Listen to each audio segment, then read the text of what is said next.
Баршаңызға қайырлы күн достар, сіздермен Азиза.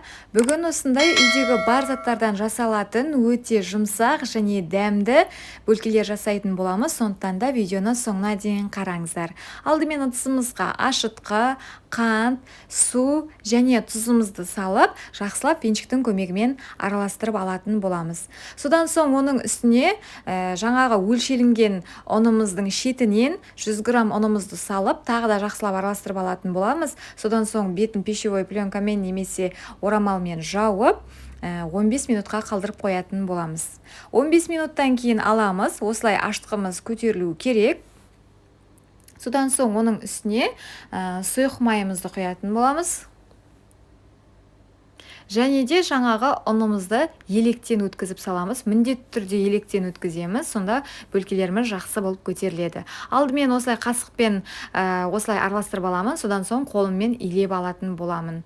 Осылай илеген қамырды ыдысымызға майымыз түбіне жағып, қамырымызды салып, бетін пищевой пленкамен жауып, және 40-45 минутқа қалдырып қоятын боламыз. Мінекей осылай болып көтерілуі керек. Мұнан кейін видеода көріп тұрғандарыңыздай өте әдемі болып көтерілді. Енді оны қолымызды майлап аламыз, жабысып қалмауы үшін осылай ұзын қылып жаятын боламыз. Содан соң оны мен көзбен бөлемін, немесе таразымен бөлсеңіздер де болады. Осылай бөліп шығатын боламын. Содан соң оны қолымызбен осылай дөңгелектеп шығатын боламыз. Барлығын осылай дөңгелектеп шығамыз. Айналдырып шықсақ, сонда ол дөңгелек болып шығады. Тағы да бетін жауып 15 минутқа қалдырып қоятын боламыз. Әзірге мен бетіне крошкейін жасайтын боламын. Ол үшін бөлме температурасындағы сары май және де қант және ұнымызды араластырып крошке жасайтын боламыз. Ол бетіндегі посыпкасы.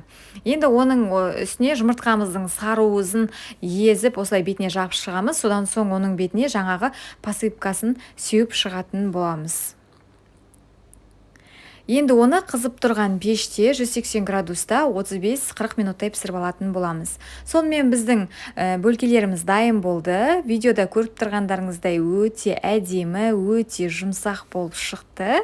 Сіздерге видео ұнайды деген ойдамын. Егер сіздерге видео ұнаса, каналыма жазылып, лайк басуды ұмытпаңыздар. Сіздермен болған Азиза. Назарларыңызға рахмет. Сау болыңыздар.